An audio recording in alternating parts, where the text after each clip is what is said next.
Bomb bomb ওম নমঃ শিবায় ওম নমঃ শিবায় ওম নমঃ শিবায় ওম নমঃ শিবায় ওম নমঃ শিবায় ওম নমঃ শিবায় ওম নমঃ শিবায় ওম নমঃ শিবায়। দাদা ছুটতে ছুটতে ভোলানাথের পায়ে গিয়ে আছাড় খেয়ে পড়েছে। এ কি কে কে কে তুমি? দাদা আপনি আমাকে চিনতে পারছেন না? আমি আপনার ভাইরা ভাই। চাঁদ, চাঁদ আর ভোলার সম্পর্কে ভাইরা ভাই।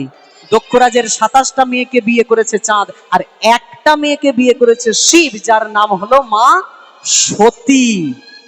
তাহলে সম্পর্কে ভাইরা ভাই। দাদা আপনি আমাকে বাঁচান। 2 কোলা চাঁদ ছিল, 2 কোলা চাঁদ তুলে শিব নিজের জটায় তুলে নিল।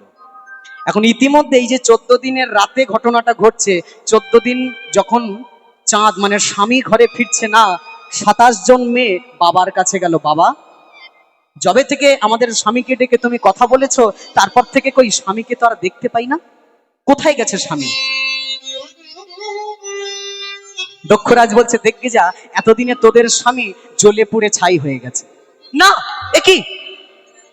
শুনে রাখো, আমরা তোমারই মেয়ে, আজকে রাতের মধ্যে যদি স্বামী ঘরে না আসে, আমরা 27 জন কন্যা আত্মহত্যা করব। এই বলে চলে গেল। এখন দক্ষরাজও পড়লো বিপদে, মেয়ের আত্মহত্যা করবে বলেছে, কি করা যায় কি করা যায়। দেখা যাক। দক্ষরাজ বসলেন ধ্যানে। ধ্যানে বসে দেখলেন না না না না না না না না, এখনো আমার বাবা জীবন, ছোট বাবা জীবন বেঁচে আছে সেজ বাবা জীবনের জটায়। তাই দক্ষরাজ এইবার ছুটলেন কার কাছে? সেজ জামাইয়ের কাছে।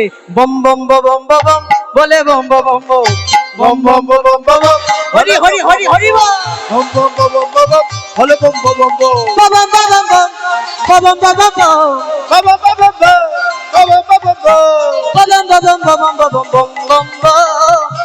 বম বম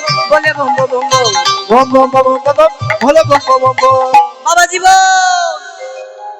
ছোট জামাইকে ফেরত দাও ফেরত দাও ফেরত দাও, আমি এক্ষুনি নিয়ে যাব।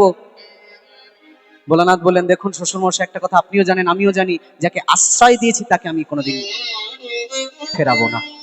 ও, তাহলে তুমি ফেরাবে না, দেবে না? না, দেব না। তাহলে আমিও কিন্তু তোমাকে অভিশাপ দেব।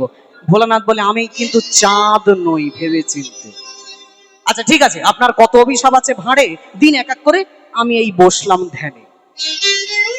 এখন ভোলানাথকে দক্ষরাজ অভিশাপ দেবে, দেওয়ার জন্য হাত তুলেছে, থরথর করে হাত কাঁপছে। আর ইতিমধ্যে যখন অভিশাপ দেবে, ভোলানাথও চিৎকার করে ডাকলো, কৃষ্ণ জগন্নাথ কৃষ্ণ জগন্নাথ কৃষ্ণ জগন্নাথ কৃষ্ণ জগন্নাথ কৃষ্ণ জগন্নাথ কৃষ্ণ জগন্নাথ কৃষ্ণ জগন্নাথ কৃষ্ণ জগন্নাথ।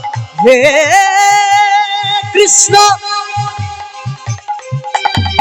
রক্ষা কর, দেখা দিয়ে প্রাণ বাঁচা।